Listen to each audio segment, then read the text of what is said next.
All right, there, you awkward donkeys. So I've been scrabbling around for content here, and as usual, I got lazy and decided to dig deep down into my own psyche and share with you some personal stuff that really shouldn't be shared with anyone. That's right, this is Secret Crushes of Mine. Now, we've all fancied people that we perhaps shouldn't have fancied. I don't mean like your mum. don't mean like your mother or your mate's girlfriend. I mean, we all fancy our mate's girlfriends, and it's often reciprocated, which leads to tension, bitterness, resentment, and usually a breaking apart of that social group. But what I mean is those people that you've got a secret thing for that you don't want to put into the public sphere because it's humiliating and says far too much about you, and we don't want any honesty. That's dangerous. For instance, at school, I really fancied one of my French teachers, and she had no redeeming aesthetic features or qualities. My memory of her is much like an armadillo in a blouse. But even when I picture that in my mind, there's still a residual nostalgic sort of fizz that, yeah, I might have to look into that. Maybe she's on Facebook. She'll only be about 80 now.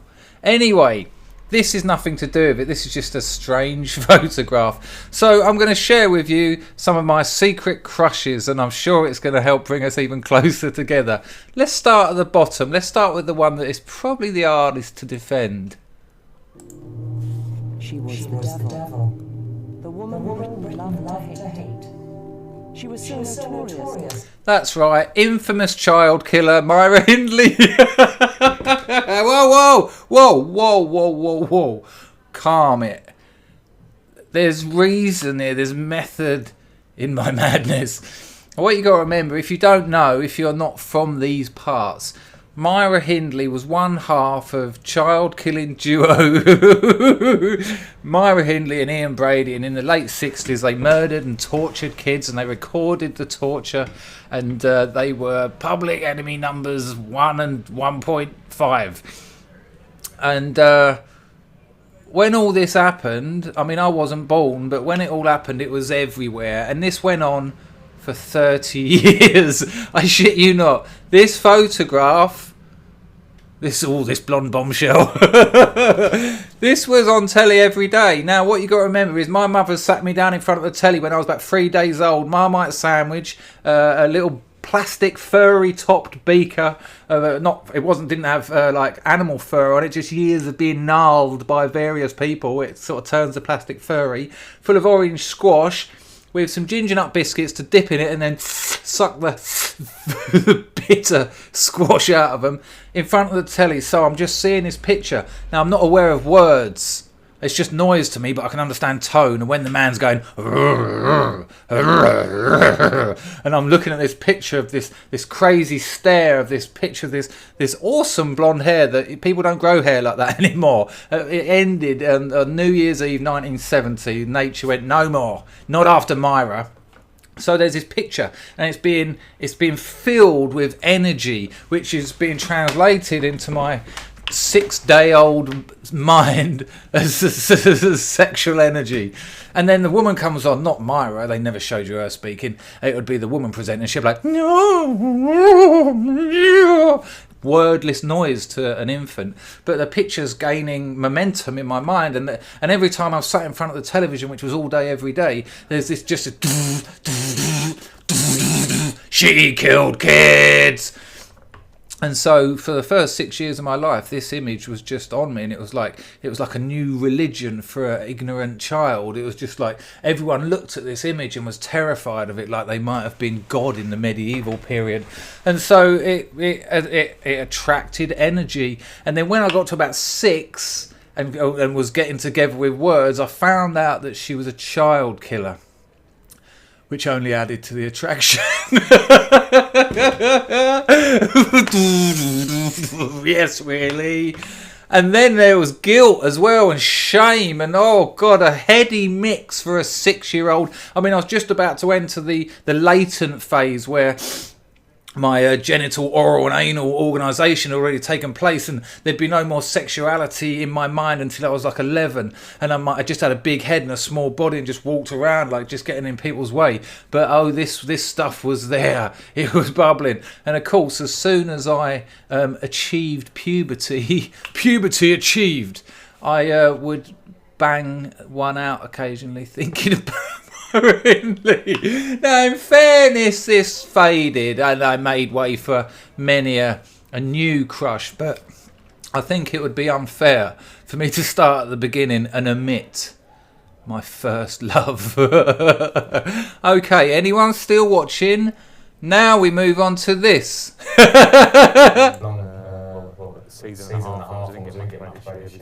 There you go, Chelsea midfielder Frank Lampard. Now, whoa. Hashtag no homo.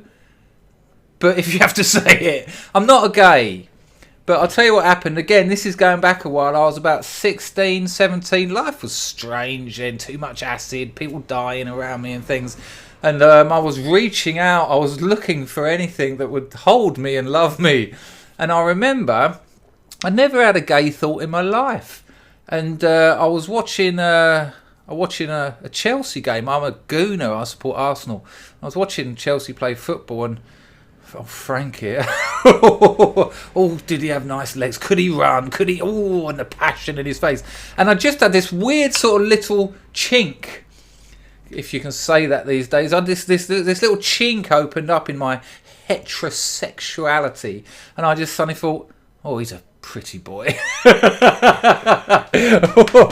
And even though rightly so that chink closed in a violent sort of unconscious homophobic sealing, every time I've seen Frank since then, a little bit of me remembers, once upon a time, Mr. Dangerfield, you may have strayed.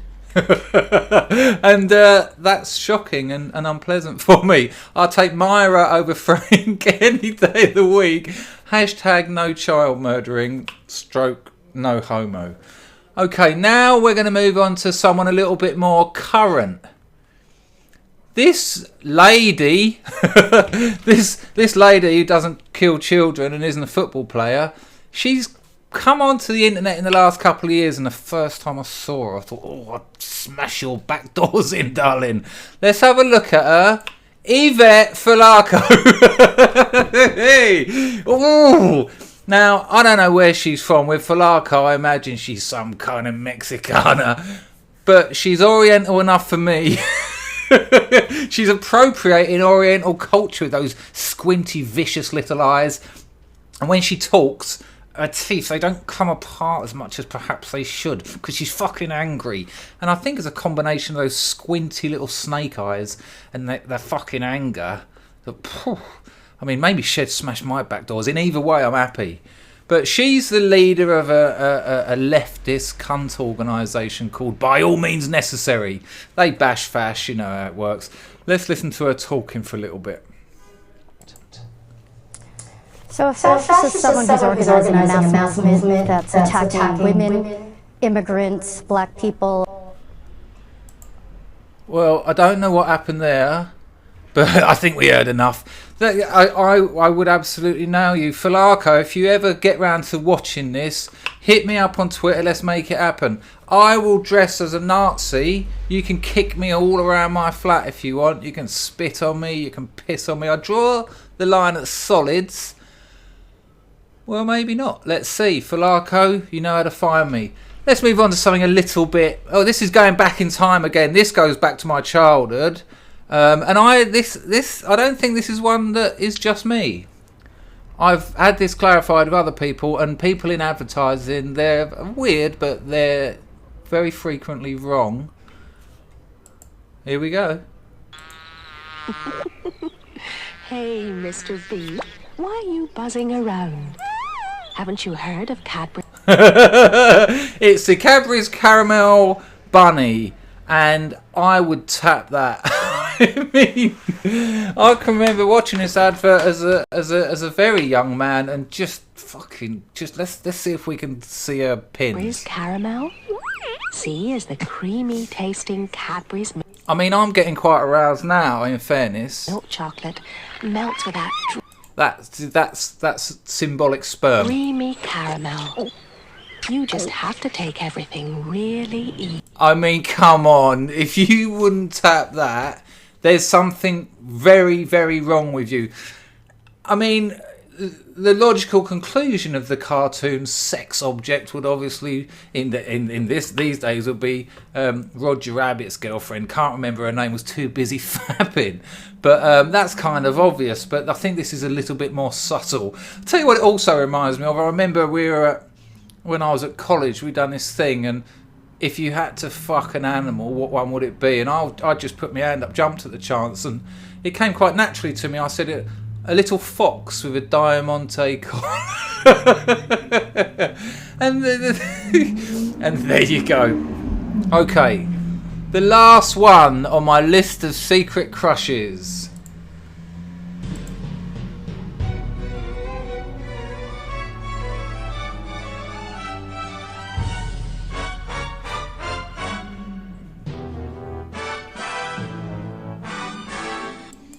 And there you go. The last of my secret crushes is Thai Ladyboys. Hang on. Whoa. I'm only talking about the hot ones. You know, there's a joke in Patong. Well, I say a joke, it's more of a saying.